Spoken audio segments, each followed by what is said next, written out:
Now, a crackdown on mobile phones in classrooms was announced today by the Department for Education. Guidance will be given to head teachers as part of an effort to minimise disruption and improve behaviour, and is intended to include break and lunch periods as well.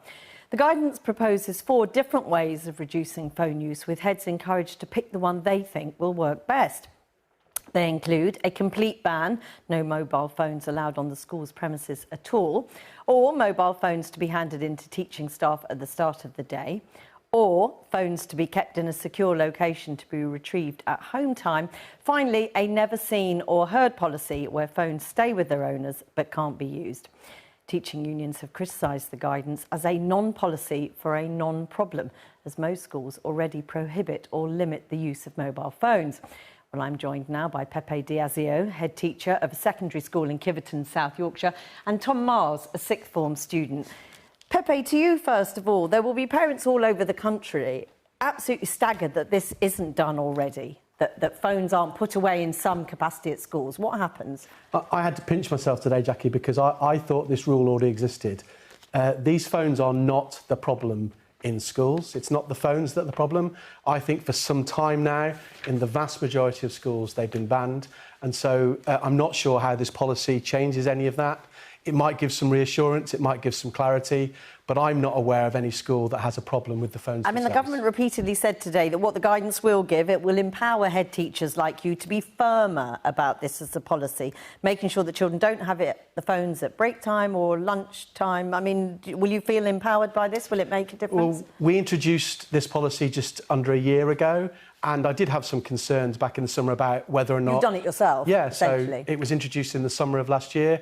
We started the new term in September with no phones, not seen or heard, as you said earlier, and we have not had an issue with them. The students understand that it's part of being at school. It was distracting them. They felt it was an important way to help them in the classroom, and it's not been a problem at our school, and I'm not aware of it being a problem in other areas either. I mean, Tom, you're a sixth form student here in Leeds. What's the situation at your school? Well, we recently introduced a policy where they were allowed at break, at lunch, around the school, just not in lessons. And if a teacher did see a phone in a student's hand or on their person, then they will be confiscated until the end of the lesson, and then they will be given back.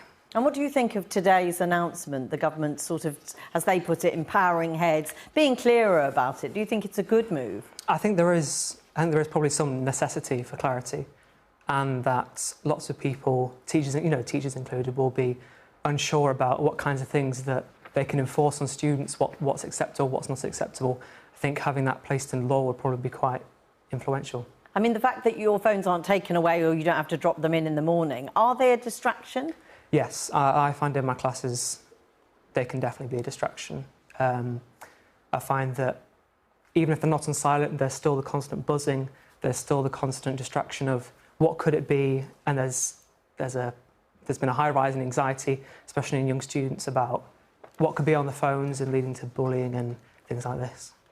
I mean, in that sense, is it a positive move? Because it would allow schools across the country, to say, right, you've got to drop them in the morning. They couldn't be in bags buzzing or in people's blazers.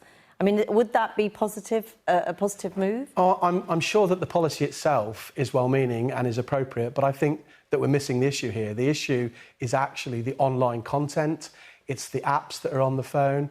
It's the businesses that are making profits out of the misery that young people are facing from either inappropriate or harmful content that they're allowing to be shared and accessed by young people. It's not the phones that are the issue, it's the online content for me that's Tom, the problem. you're shaking your head here. No, I wasn't.